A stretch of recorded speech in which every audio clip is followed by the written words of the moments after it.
ఏంటి పెద్ద తలరాత? మన మధ్యున్న ప్రేమాభిమానాలు దాటి తలరాత ఏం చేయగలదు? వద్దు గంగా, తర్వాత మీరు బాధపడతారు. మీరు రాకపోతేనే నేను బాధపడతాను. దయచేసి రండి. అమ్మా, మనసులో వాళ్ళకి నిజమైన ప్రేమ ఉండబట్టే ఎంతగా అభిమానంతో పిలుస్తున్నారు. నువ్వు వాళ్ళ మాటకి విలువిచ్చే తీరాలి. వెళ్ళిరా అమ్మా. నేను ఊరుకుంటే మీరు ఆలోచిస్తూనే ఉంటారు. నేను మిమ్మల్ని ఫ్రెండ్గా భావిస్తున్నాను. మీరు కూడా అదే విధంగా భావించి నాతో పాటు రండి. నేను ప్రేమతో పిలుస్తున్నాను, కాదనకుండా రండి.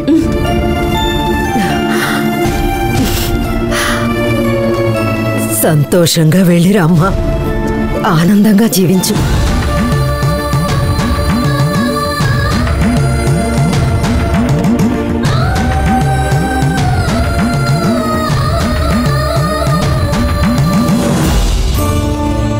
అయ్యగారు, ఏంటి మాధవయ్య నువ్వు కాఫీ తీసుకొచ్చావు? నీకు అమ్మ పోసింది కదా. అమ్మవారు తగ్గిపోయిందయ్యా. పర్వాలేదే, దేవనాయికి పక్కనే ఉండి నీకు త్వరగానే అమ్మ దిగిపోయేలా చేసింది. అవునయ్యా, ఆవిడ దగ్గరుండి చూసుకోవడం వల్లే నాకు త్వరగా నయమైందయ్యా. అవునన్నయ్య, ఆవిడ మన ఇంటికి రావటం మనం చేసుకున్న అదృష్టం. అవునమ్మా, ఆవిడొచ్చాక నాకు కొంచెం ధైర్యం వచ్చింది. అక్కకొచ్చిన వ్యాధిని వీరభద్రం గారు కూడా కనిపెట్టలేకపోయారు, కానీ దేవనాయకి కరెక్ట్గా చెప్పారు. అటువంటి వాళ్ళని కలుసుకోవాలంటే ఎంతో పుణ్యం చేసుకోవాలి. మన అదృష్టం ఆవిడ మనీళ్లు వెతుక్కుంటూ వచ్చారు. అరుణ్ గంగా ఇంటికి రాగానే దేవనాయకి దగ్గర ఆశీర్వాదం తీసుకోమని చెప్పాలి. అవునన్నయ్య, అరుణ్ గంగా వాళ్ళు ఎన్నింటికి వస్తున్నారన్నయ్య? ఉదయమే వచ్చేస్తామని చెప్పారు. కరెక్ట్గా ఎన్ని గంటలకు వస్తారో తెలీదు.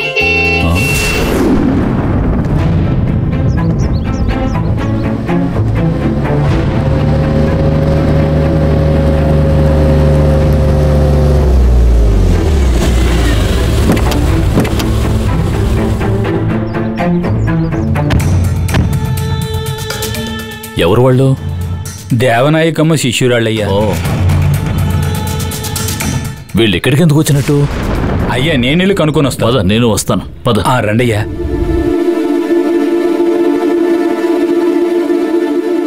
ఏంటమ్మా అమ్మగారి వస్తువులను తీసుకెళ్తున్నారు? అమ్మగారు ఇక్కడి నుంచి వెళ్ళిపోతున్నారు.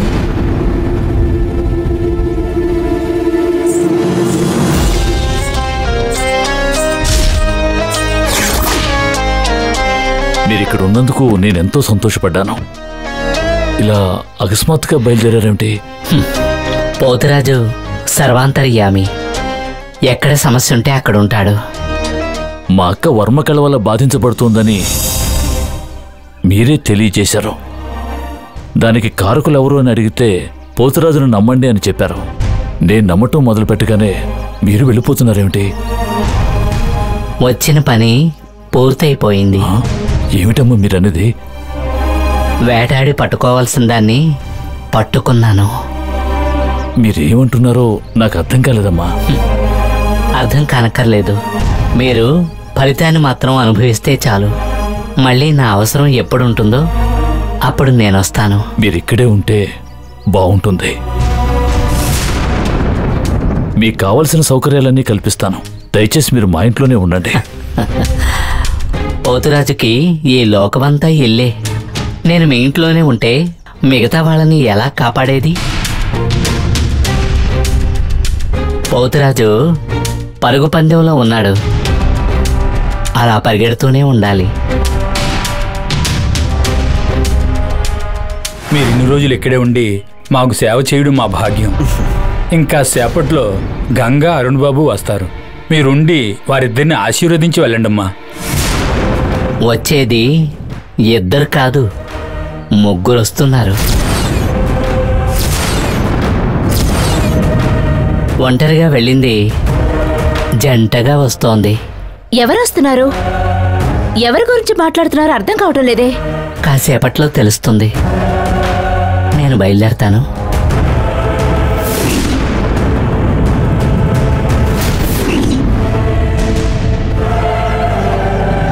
లోపల జానకి ఫోటో కింద పడి పగిలిపోయింది.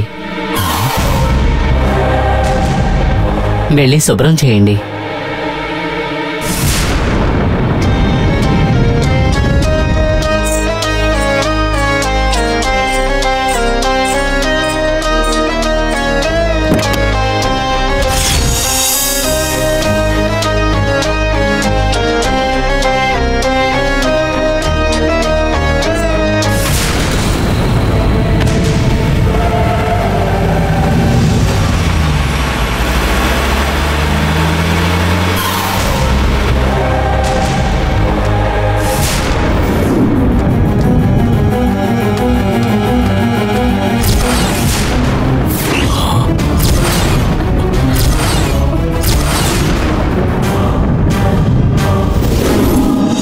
అయ్యో, దేవనాయకమ్మ చెప్పినట్టుగానే జానకి ఫోటో కింద పడి పగిలిపోయిందే. అయ్యో అయ్యో, ఎప్పుడు లేంది ఈ రోజు ఇలా అపశకునం జరిగిందేమిటి? ఫోటో ఎలా కింద పడిందో తెలియటం లేదే. అరుణ్కి ఈ ఫోటో అంటే పంచప్రాణాలు. వాడు చూశాడంటే చాలా బాధపడతాడు. తను వచ్చేలోగా పని వాళ్ళతో శుభ్రం చేయిస్తానన్నయ్య. సరేనమ్మా. మాధవయ్య, అయ్యా, ఈ ఫోటోని తీసుకువెళ్ళి మునుపట్ల అద్దం వేయించి ఇక్కడ తగిలించు. అలాగేనయ్యా, అలాగే.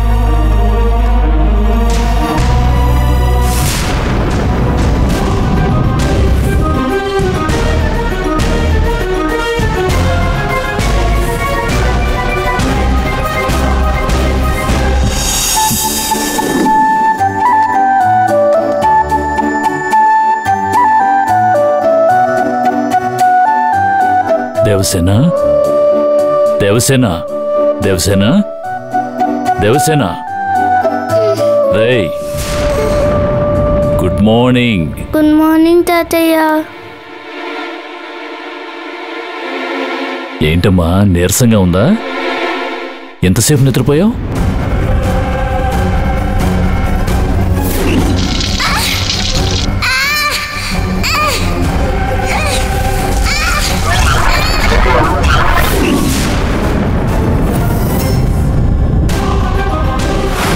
ఏంటమ్మా, ఏమైంది? రాత్రి బాగా భయపడే విధంగా నిద్రలో ఏదో పీడకలొచ్చింది తాతయ్య. అందుకే ఒంటరిగా పడుకోవద్దు, నా రూమ్లో పడుకోమని చెప్పాను. చెప్తే వినలేదు కదా. అది సరే, ఈరోజేదో ఎగ్జామ్ ఉంది, త్వరగా స్కూల్కి వెళ్ళాలన్నావు కదా. వెళ్ళు వెళ్ళు, వెళ్ళి స్నానం చేసిరా. ఈరోజు స్కూల్కి వెళ్ళడం లేదు తాతయ్య, లీవ్ పెడదాం అనుకుంటున్నాను. ఏమ్మా?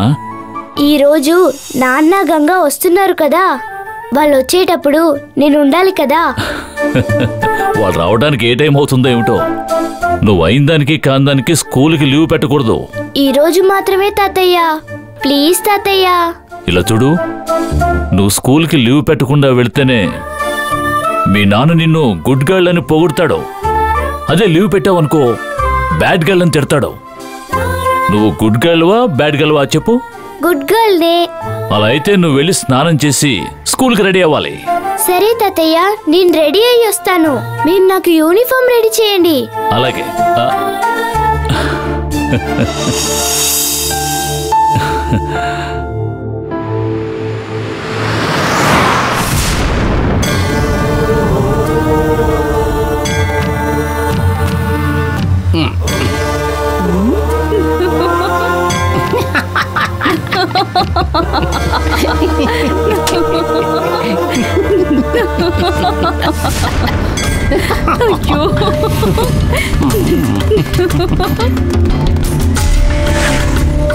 కాలచక్రం చేతిలోకి వచ్చినప్పటి నుంచి ఏదో దొరకని నిధి దొరికినంత గొప్ప ఫీలింగ్. దీని సాయంతో ఒక పెద్ద లక్కీ రౌండ్ కొట్టి జీవితంలో చాలా గొప్పగా సెటిల్ అయిపోవాలి. నువ్వు ఏ లక్కీ రౌండ్ అన్నా కొట్టుకో, కానీ నాకు వ్యతిరేకంగా నువ్వేమీ చేయకూడదు. ఏం మాట్లాడుతున్నారు మీరు? మీకు వ్యతిరేకంగా నేనేమన్నా చేయగలనా చెప్పండి. ఇన్ని సంవత్సరాలుగా పరిచయం ఉన్నా భైరవికే నువ్వు పంగనామాలు పెట్టావు. నేను నీకో లెక్క. ఏమండే, భైరవి మీరు ఒకటేనా? భైరవి ముక్కోపండే, కానీ మీరు అయ్యో శ్రీదేవండే. భైరవి ఒక అగ్ని పర్వతం, కానీ మీరు చల్లదనాన్ని వర్షంలా కురిపించే మంచు పర్వతం. ఓ ఏమండే, నేను మిమ్మల్ని ఎంతగా పొగిడాను కదండి, నా గురించి మీరు తప్పుగా మాట్లాడుతున్నారే. ఓవర్గా పొగిడారంటే మనల్ని మొత్తంగా ముంచేస్తారు అని అర్థం. భైరవి ద్వారానే నాకు నువ్వు పరిచయం అయ్యావు. కానీ భైరవిని నేను వదిలించుకొని ఇప్పుడు నీతో ఉన్నానంటే అది ఆ చక్రం కోసమే. అది నాకు బాగా తెలుసు కదండి. నీ దగ్గర ఉన్న చక్రం మన ఇద్దరికి సొంతం. ఎటువంటి పరిస్థితి వచ్చినా నువ్వు నన్ను మోసం చేయకూడదు. అదే విధంగా నేను నిన్ను మోసం చెయ్యను. అది నీ చేతుల్లోనే ఉంది. జాగ్రత్తగా ప్రవర్తించు. ఏమండే, ఏకపైన చూడండి, మీ మాట నేను జవ దాటనండి. మీ ముందు నేను చేతులు కట్టుకునే ఉంటాను. చెప్పనండి. చెప్పినట్టు నడుచుకుంటే నీకే మంచిది. ఇలాగే ఉంటానండి.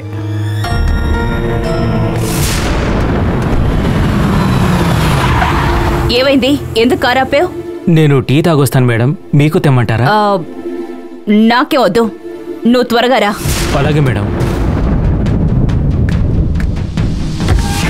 ఏమండే, నేను కూడా ఇలా టీ తాగొస్తానండి. సరే వెళ్ళరా. సరే అండి. ఓయ్, ఎందుకయ్యా అది కూడా నీ చేత్తో తీసుకెళ్తున్నావు? దీన్ని అది నా దగ్గర ఉండనివ్వండి. ఇక్కడ పెట్టి వెళితే ఇది నేను తీసేస్తానని నన్ను అనుమానిస్తున్నావా? ఏమండే, మీ మీద అనుమానం ఉన్నట్టయితే మీతో చేతులు కలిపి మీ వెనకాల నేను రాను కదండి. నన్ను నమ్మండి. కాలచక్రం మన చేతికి వచ్చిన దగ్గర నుంచి దీని మీద ఒక రకమైన ప్రేమ పుట్టేసి ఇది నా దగ్గర లేకపోతే ఉండలేని ఒక ఫీలింగ్ వచ్చేసిందండి. ఓ, నేను టీ తాగి వచ్చేస్తానండి. వెళ్ళరా. నేను తాగి మీకు తెచ్చిపెట్టినా? అయ్యో వెళ్ళవయ్యా. బలెటూరే. తమ్ముడు, నాకు టీ. అలాగనా? అరే, లాటరీ టికెట్ కావాలండి నాకు. ఇక్కడున్న టికెట్ వద్దండి. నేను 3 రోజులకు ముందు 50 లక్షల రూపాయల ప్రైజ్ వచ్చే ఒక టికెట్ కొన్నానండి. ఆ రిజల్ట్ కొంచెం చూసి పెట్టండి. త్వరగా చూడండి, బాగా చూడండి. 8 ఉందండి. 5 అది కూడా ఉంది. 6 అయ్యో అది కూడా ఉందండి. అయ్యో అది కూడా ఉందండి. కొంచెం ఆగండి. ఏమండి, ఆఖరి నెంబర్లు కొంచెం చూసి చెప్పండి. 1 6 8 5 5 6 5 1 6. మీరేనా అదృష్టవంతులు? అయ్యో అవునండి, నేనే ఆ అదృష్టవంతుణ్ణి. దానివల్ల అంత అదృష్టం వస్తుందంటే అది మన చేతిలో ఉండాలి. ఈ చక్రం దాని ప్రభావాలు చూపించడం మొదలు పెట్టింది. ఇక నేను ఎక్కడికో వెళ్ళిపోతాను. దీన్ని ఎలాగైనా నేను చేజెక్కించుకోవాలి. ఎంత పెద్ద బంగ్లా! ఇంటిని చూసి మీరు ఆశ్చర్యపోతున్నారు, కానీ మిమ్మల్ని చూసి ఇంట్లో వాళ్ళందరూ ఆశ్చర్యపోతారు. కరెక్ట్ గా చెప్పావు గంగా.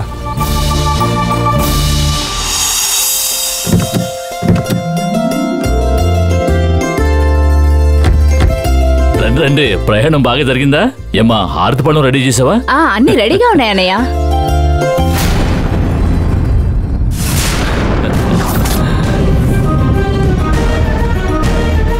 వచ్చేది 2 కాదు, 3 వస్తున్నారు.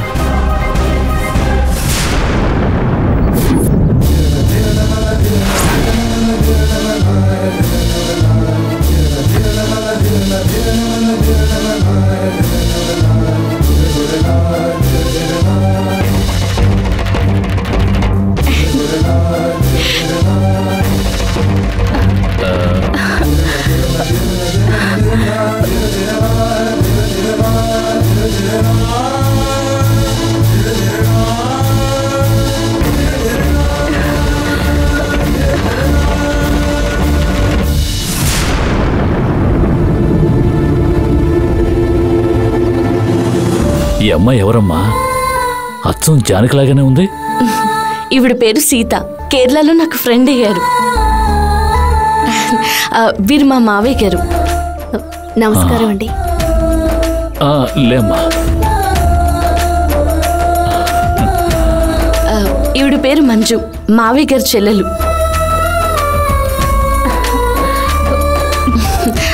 వారు మా నాన్నగారు.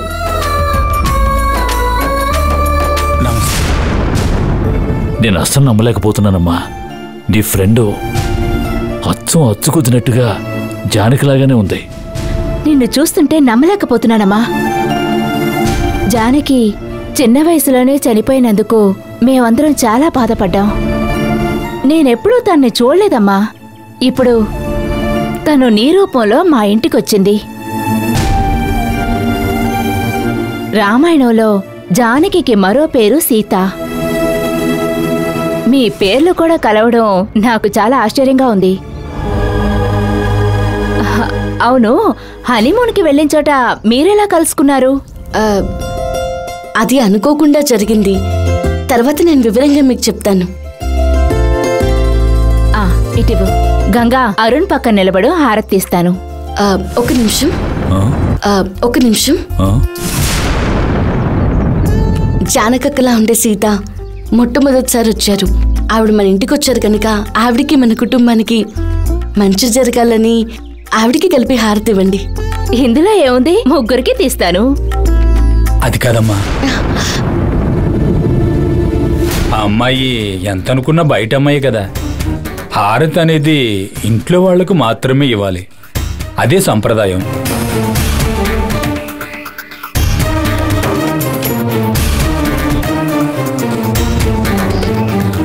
ఈవిడ కూడా మన ఇంట్లో వ్యక్తే నాన్న.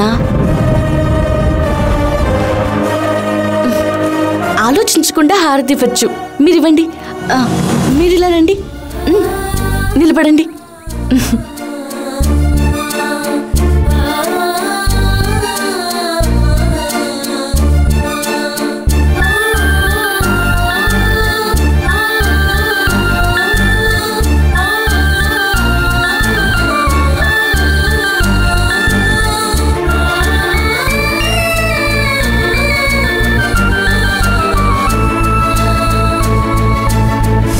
లోపలికి రండి. రండి సీత.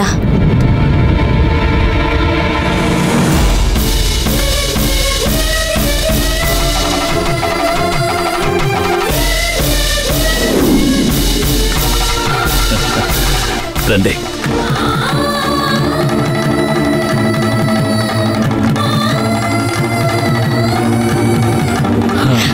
సీత కూర్చోండి. వద్దు, పర్వాలేదు. అరే మొహమాట పడకండి. మా మావయ్య గారు ఏమీ అనుకోరు. కూర్చోండి. కూర్చోమ్మా. కూర్చోండి.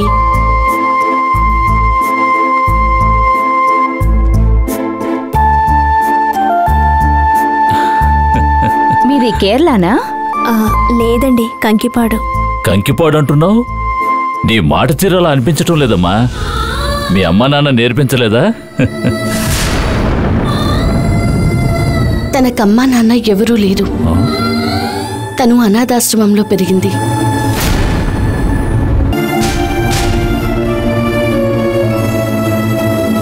ఎవరూ లేకపోవడాన్ని తను కొరతగా భావించడం లేదు. కానీ ఆశ్రమంలో జరిగిన ఒక సంఘటన తనని బయటకొచ్చేలా చేసింది. అంతగా ఏం జరిగింది?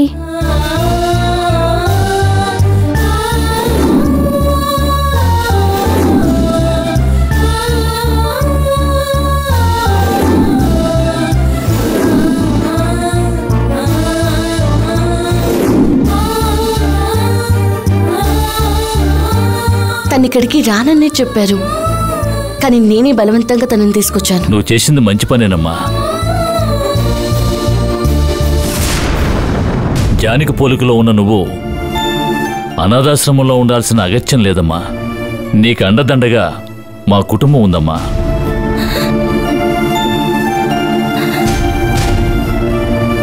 ఇక మీదట ఇదేనమ్మా నీ ఇల్లు. ఈ ఇంట్లో ఉన్న వారందరూ నీ బంధువులే. ఇక్కడ నీ ఇష్టం వచ్చినట్టు ఉండొచ్చు, నిన్నెవరూ ఏమీ అనరు.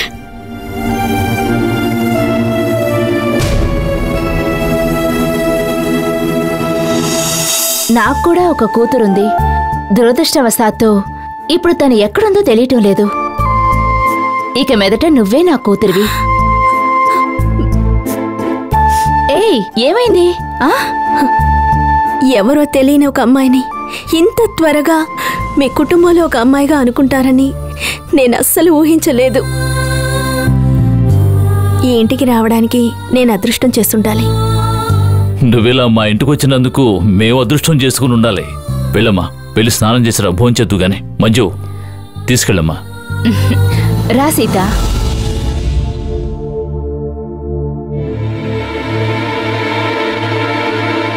దేవసేన ఎక్కడా కనిపించడం లేదు. నీకు తనెలా తెలుసు? గంగ తన గురించి చాలా చెప్పారు. తనని చూడాలనిపిస్తోంది. స్కూల్కి వెళ్ళింది, రాగానే పరిచయం చేస్తాను. రా.